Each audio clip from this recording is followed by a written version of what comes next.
Mohawk Mark, Omni Mark, Sinister Invincible, Emperor Invincible. Long ago, Earth was in relative harmony, but everything changed when the Marks attacked. Only good Mark, master of holding back, could stop them. That's me, Mr. Self-Control. But when the world needed him most, he vanished. In stories, we repeat mistakes, again and again. In our last Invincible video, we examined how conflict often takes priority over character, sacrificing personality and motivation for the sake of drama. Unfortunately, Season 3 doubles down on this problem with even sloppier execution and more glaring inconsistencies. The perfect example of this happens in Episode 2. Mark believes criminals like Darkwing and Sinclair should be locked up instead of working for the GDA, while Cecil believes leadership sometimes requires morally gray choices. On paper, this conflict sounds compelling, but when the scene plays out, it starts to fall apart. The show established that Cecil manipulated a prison full of superpowered criminals using only his words. Boss, you got a visitor. This demonstrates Cecil's intelligence, cunning, and control over a room full of dangerous people. Given that, why would he suddenly struggle to handle Mark? Cecil chooses a more aggressive approach with Mark, even though he has better options. He could have teleported away, waited for Mark to cool down, and call him using his earpiece. Instead, the scene escalates, and Cecil reveals something as crucial as the buzzing in Mark's head when there are far better ways to control the situation without revealing his contingency. Even if Cecil couldn't teleport or lost control, why would he then act as the aggressor once Mark went to the Guardians? A true manipulator like Cecil could have simply let Mark's recklessness do the work for him, turning the Guardians against him while keeping his own hands clean. Look at this goddamn mess. Everywhere you go, destruction follows, because of your ego. Instead, the scene portrays Cecil as overly vengeful and reckless. Don't you ever threaten me again. Is this the same man who stood face to face with Omni-Man, fully aware Nolan could kill him? Yet now, he treats Mark, a hero with a no-kill rule, as an unpredictable threat. Meanwhile, Mark misleadingly retells the events to his family and friends, framing himself as the victim while omitting he escalated the conflict. The show flirts with calling him out. Eve even questions the situation, reminding Mark that he doesn't hurt people if he can help it. Mark responds with a self-aware, almost guilty chuckle. Yeah, me, Mr. Self-Control. But instead of forcing him to reckon with his actions, the show lets him off the hook. What happened to being honest with Eve? This scene falls apart since it relies on Cecil acting out of character to force conflict. The story makes it seem like he's willing to push Mark so far that their relationship is permanently damaged, despite that going against his motives. If a character is established as intelligent and manipulative, then the story has to respect that intelligence. Otherwise, the writers are dumbing down characters to create drama. Speaking about dumbing down, one of Invincible's other issues is Powerplex. Powerplex isn't just crazy, it's that his craziness isn't set up in a way that feels believable. If a character is going to act against clear evidence, there needs to be a well-established reason why. But the way the episode presents Powerplex makes him feel inconsistent rather than tragic. At first, we see him just as a grieving man trying to seek justice through legal means. And while he's clearly emotional, his reasoning still tracks. He doesn't know everything that happened that day, so his suspicion, while flawed, makes sense from his perspective. He's going out finding signatures, since that's seemingly the only thing he can do in a messy world like this. A world that just lets heroes do anything with no accountability. But then, the show drops a massive bomb. He actually works for the GDA, meaning he has access to all the information he needs. He's seen the footage. He watched Omni-Man brutalize Mark. So why is he still pushing the idea that Invincible worked with Omni-Man? Why would he even suggest that he knows the truth? Oh yeah, because he's crazy. So as a writer, you can use this as a get-out-of-jail-free card. You don't have to make things add up. You can just do anything, since fans will buy it since crazy trumps internal consistency. Characters can be crazy and have internal consistency. Just look at almost any Batman villain, from Joker to the Riddler or even Angstrom. This is where the writing stumbles. Instead of showing Powerplex gradually warping the truth to his own mind, which could have been strong, it just expects the audience to accept that he ignores all info because he's broken. Powerplex doesn't feel like a man who slowly lost himself to grief. He feels like a character doing what the plot needs him to do, even if it contradicts the information he already has. Worse, the story makes a joke out of him, playing up most of his scenes as comedy, from him practicing his evil speech to the title card flat out making a joke out of him.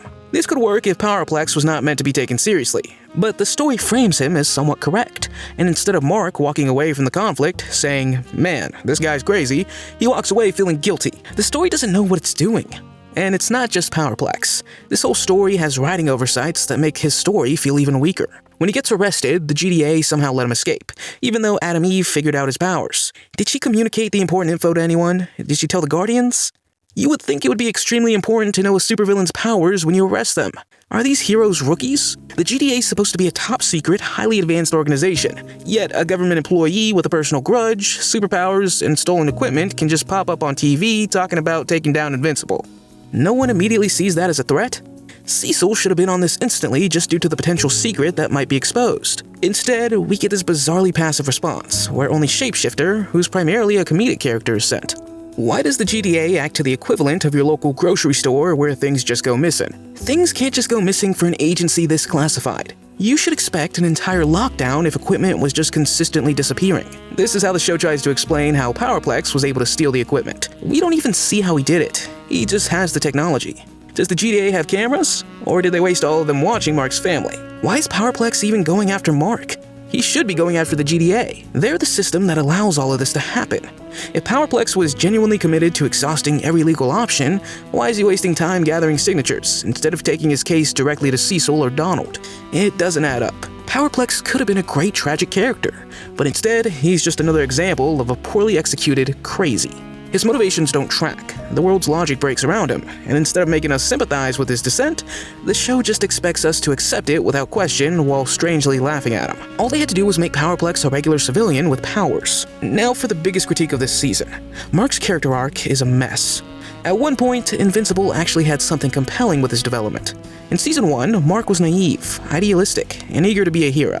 Over time, reality crushed that enthusiasm. He saw the brutal cost of heroism, learned painful lessons, and even questioned whether he wanted this life at all. But by the end of the season, he had a defining moment. He wasn't the strongest, but his will was unbreakable.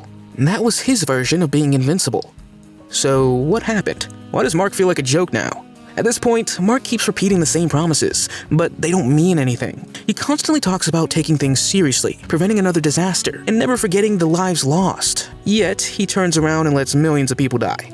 At the start of Season 2, he was devastated by his failures. He even stayed on another planet for over 2 months, hoping to rebuild because he felt personally responsible for their destruction. He witnessed the worst-case scenario firsthand. And yet, in Season 3, he acts like he never truly understood the scale of destruction, as if Cecil had sheltered him from it. Cecil got me sheltered from all this.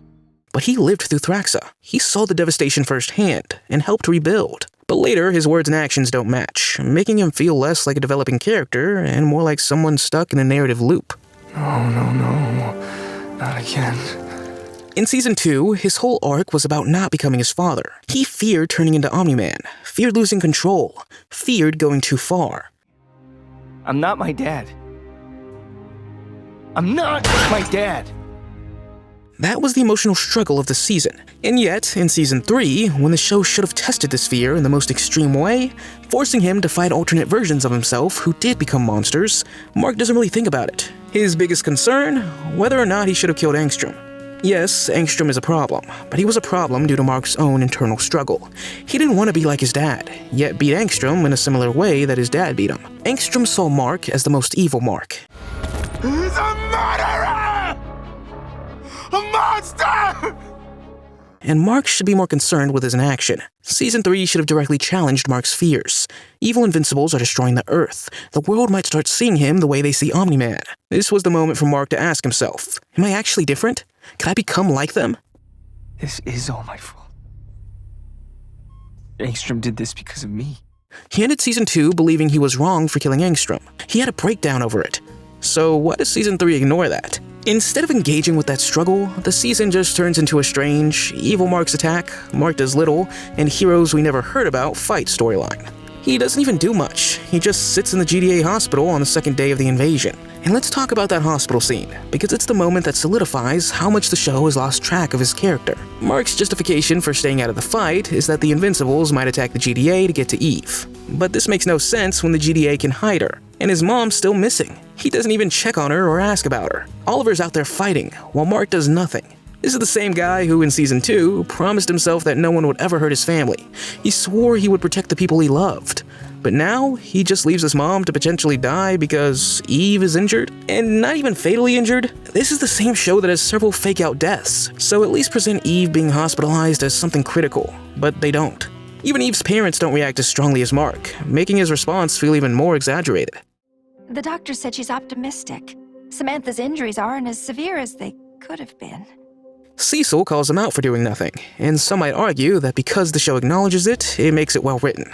But calling out a bad decision doesn't fix it, especially when that decision completely contradicts who the character is supposed to be. At this point, what is Mark even learning? Season 2 ended with him fearing he was turning into his father, and realizing he needed to control himself. But in Season 3, that fear is downplayed, and he loses control. Season 3 Mark is the closest he's ever been to acting like Nolan. It's as if Mark's no-kill rule was not connected to Nolan. But that doesn't add up, because when Mark brutalized Angstrom in Episode 8, everyone praised it for mirroring the Season 1 finale. Obviously, that scene was meant to parallel Omni-Man's violence, but now the story acts like Nolan had nothing to do with it. Mark can kill without acknowledging why that scared him so much. When he fought Anissa, that fear still existed. He ended that season terrified of turning into Nolan. Yet somehow, when Season 3 starts, the fear is gone. Mark's arc in the season is supposed to be about realizing the flaws in his no-kill rule, but it fails to address the elephant in the room, like Conquest. Mark vs. Conquest is a bit of a mess. Yes, the fight looks great in terms of action and brutality, but it further destroys Mark's character. The battle starts with Mark assisting in search, rescue, and cleanup. He witnesses the destruction firsthand of the previous battle. He blames himself for what happened, like he learned nothing from Oliver's mom. He's upset. And yet, seconds later, he challenges Conquest and starts a fight in the city. Mark's own words make it painfully clear what his mindset is. The only thing I want to do right now is hit something as hard as I can. This isn't being taken out of context. It's not an exaggeration. So the only thing I want to do right now is hit something as hard as I can. Mark doesn't care about the people around him in this moment. He suddenly starts caring only when the plot demands it. How does this make sense? He was just helping people. Now he's actively causing more destruction? Did Mark learn nothing from the Powerplex fight? A new Powerplex born out of this situation would actually make more sense than the original Powerplex. At this point, Mark lacks object permanence. This is what the story's telling us. People only matter when they're in his direct line of sight. What happened to all that character growth? And where's all the other heroes? We were constantly led to believe that Mark was Earth's only hope, but somehow the other heroes managed to beat 10 Mark clones? Although they're not as strong as Mark, the hero that soloed Viltrumite Mark in space seems like a character we should have known about. And then there's Cecil, making the worst choice possible. Yes, another fake-out death with Mark, where he was supposed to kill someone. Cecil revives Conquest, thinking he can contain him and get information. But the show has already made it clear that this guy's the most dangerous threat they've ever faced. Cecil assumes he can hold him, even though they had problems finding ways for Mark to train just a few episodes earlier. If we later learn that Cecil didn't put the same high-frequency earpiece in Conquest's head, then that would be a major blunder. If Cecil needed info, why not capture a weaker Viltrumite instead? Like the Invincible variant in space, someone who might actually be controllable. Conquest will escape, that's obvious. At the very least, if Cecil insisted on ignoring Mark's warnings again, he should have turned Conquest into a zombie. But instead, Cecil, the guy who constantly prepares for worst-case scenarios, thinks this is a good idea. This show keeps contradicting itself, making Mark forget lessons he supposedly learned on to learn them again. Meanwhile, Cecil, supposedly the smartest guy in the show, Titan is, makes bad decisions. At this point, does the show even remember what it's trying to do?